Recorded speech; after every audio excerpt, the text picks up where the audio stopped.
The embattled CEO of Wells Fargo is facing yet another grilling on Capitol Hill today about those millions of accounts that were opened without customer knowledge or consent. NBC's Jolene Kent is on the Hill for us this morning. Hey, Jo, good morning. Hey, Savannah, good morning. That is exactly right. Wells Fargo CEO John Stumpf is speaking for the first time today here on Capitol Hill after his salary, $41 million, was clawed back along with his bonus, and the questions are expected to be tough.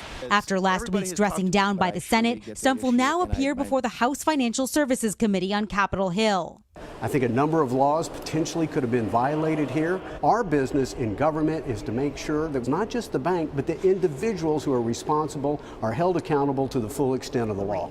A lot of his answers were incomplete. He didn't have a lot of answers. And so the American people want to know, how did this happen? Stumpf will get another chance at damage control today when he sits before lawmakers. House Financial Services Committee Chairman Jeb Hensarling says he wants to get to the bottom of who else is at fault for Wells Fargo's phony accounts, other than the roughly 5,300 workers the company fired. Surely somebody up the food chain either knew about it, condoned it, turned a blind eye to it. How have they been held accountable? Hensarling and other Republicans also plan to ask why regulators didn't catch what Wells Fargo was doing, nor they'll specifically be pointing fingers at the Consumer Financial Protection Bureau, which was created during the Obama administration. All right, Juliana, thank you so much. Welcome back to Squawk Box. Embattled Wells Fargo CEO John Stumpf will once again be in the hot seat. Stumpf faces the House Financial Services Committee. It starts at 10 a.m. Eastern Time to answer questions about the opening of those unauthorized customer accounts. And joining us right now with more House Financial Services Committee Chairman Jeb Hensarling. Good morning to you. Good morning. Help us try to understand what you want to understand today. Well, one, when Mr. Stumpf appeared before the Senate last week, he didn't have a lot of answers. He was uncertain. So he's had a week to refresh his recollection, to check his records. And the bottom line is, we want to know, how did this take place? Why did this take place? Who is being held accountable? Because the American people are outraged. You got 2 million people who've now been ripped off by their bank, probably let down by their who's going to be held accountable. And so this, Andrew, is the first part of our investigation, but we are demanding documents from both the regulators and Wells Fargo. We will do transcribed interviews, but we plan to get to the bottom of this, because right now this has an all too familiar ring to it, and that is some private institution engages in egregious behavior. There's one headline fine that's barely a rounding error in their earnings statement, and no individual is held accountable. That's got to change.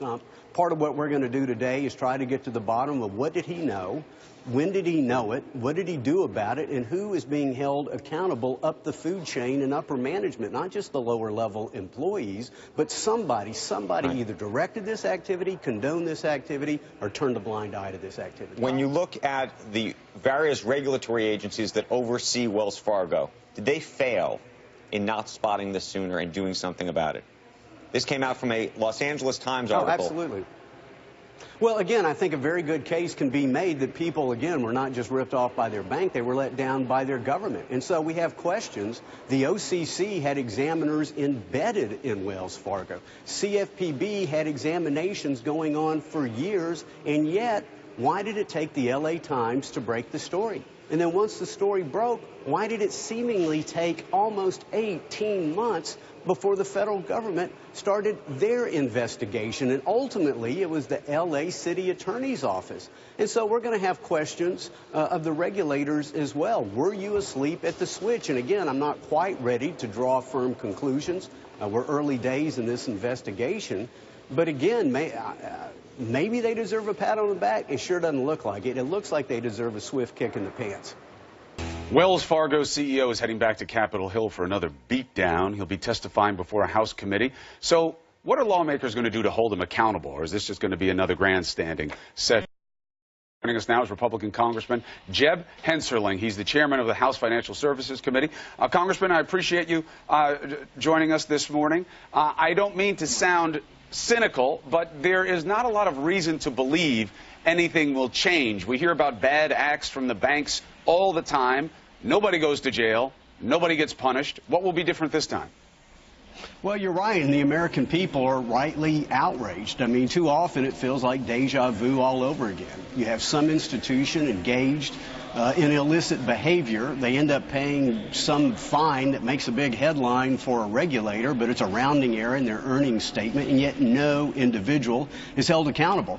So we intend to get to the bottom of this, and what are we in the business of doing in Congress? Frankly, making laws. Our committee has passed something called the Financial Choice Act that would increase fines and penalties on wrongdoers for fraudulent and deceptive behavior, and in many cases, we'd increase the fines 2 and 3 times as much.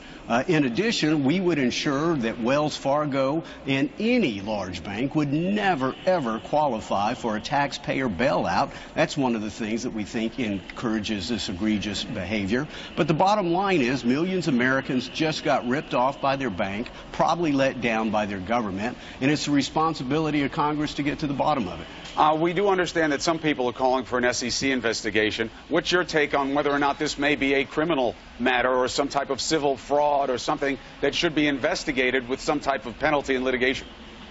Well, I think very well it does need to be investigated. I mean, potentially there have been violations of the Truth in Lending Act, the Truth in Savings Act, the Electronic Funds Transfer Act, possibly Sarbanes-Oxley, several different securities laws violations. Again, it just is beyond belief that you could have over the course of 5 years 5,000 employees dismissed, 2 million fraudulent accounts, and somebody up the food chain, somebody in upper management, didn't either direct it, condone it, or turn a blind eye to it, and an individual has to be held accountable. Again, it's not just enough. At the end of the day, it's not a bank that committed this fraud. It was some individual group of individuals, and the American people demand justice and fairness and accountability under the rule of law. So very well, there could be securities laws violations here that Wells has to answer for.